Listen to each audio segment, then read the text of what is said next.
Welcome to Titans of Terror, where we look at the men and women who have shaped the horror landscape. Today's subject, actor PJ Soles. Pamela Jane Harden was born in Frankfurt, Germany on July 17, 1950. Her mother was from New Jersey, while her father was from the Netherlands. But PJ grew up living around the world due to her father being with an international insurance company. They spent time in Morocco and Venezuela, where PJ learned to speak fluent Spanish. She ended up going to high school in Belgium. She moved to New York to attend college, which she initially hoped would lead to a job with the United Nations. However, a fateful visit to the actor's studio in New York City led her to pursuing acting. She began her acting journey by moving to Manhattan when she appeared in commercials and modeled for fashion magazines. She married guitarist J. Stephen Soles in 1973. They divorced just 2 years later, but PJ decided to keep Soles as her stage name. In 1974, PJ was hired as a shampoo model in her first feature film called No Place Like Home. However, the movie would not be completed until 2006. PJ then relocated to Los Angeles, where she joined hundreds of actors to attend a joint casting session held by then little-known filmmakers George Lucas and Brian De Palma.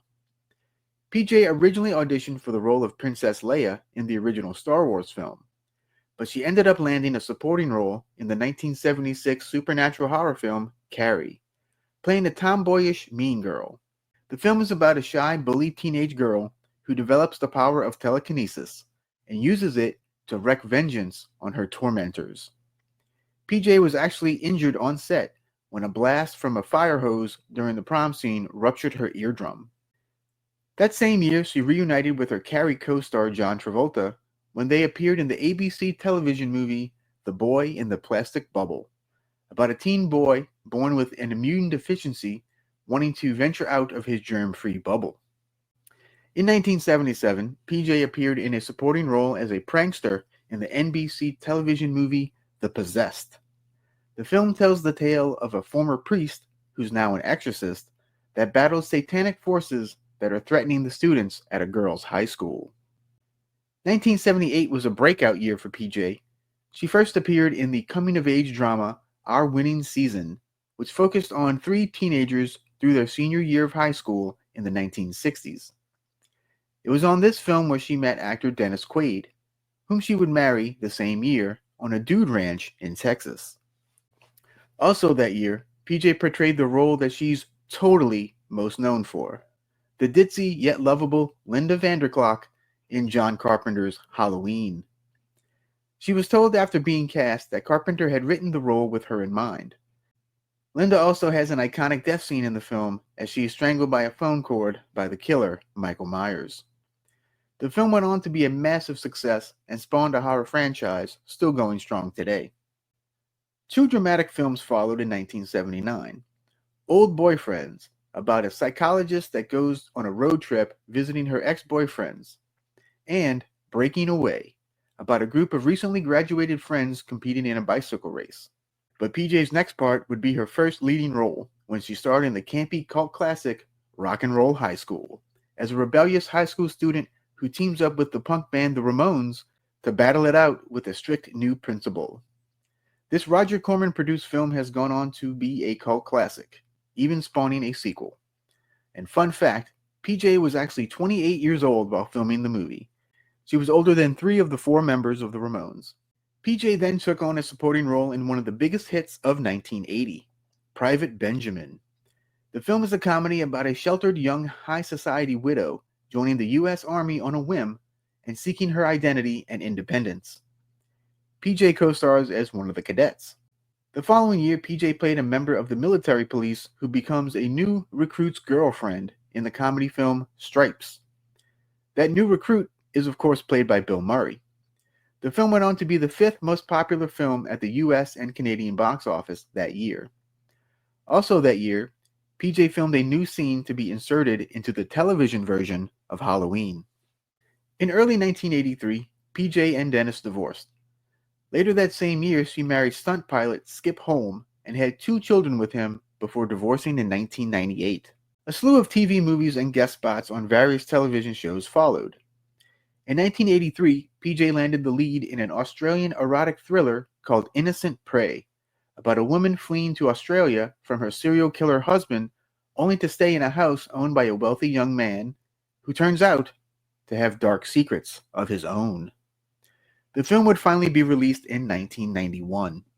In 1990, PJ appeared in the Fred Olen Ray B science fiction film Alienator, about a deadly female robot sent to pursue an alien criminal. And PJ is, quote-unquote, stuck in a rather goofy costume as an outer space technician.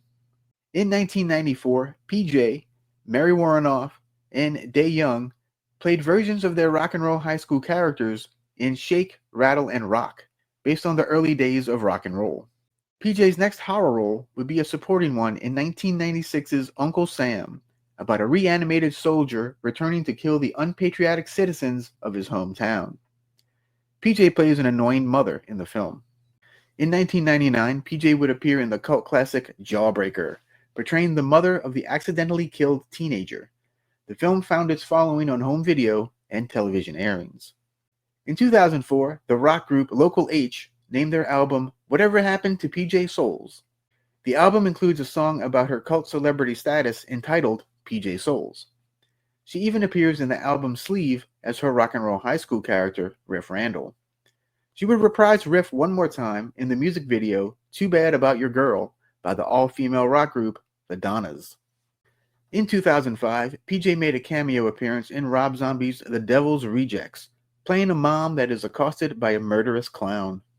Next up for PJ was 2006's The Tooth Fairy, where she played the Harbinger of Doom, trying to warn the characters of the evil that lurks at the inn. PJ would continue to work in horror, appearing in such films as Alone in the Dark 2, Beg, The Butterfly Room, Grindsploitation, Candy Corn, Killer Therapy, and Hanukkah, just to name a few. PJ has expressed gratitude about being in so many classic films over the years and has been a staple of the convention circuit for years.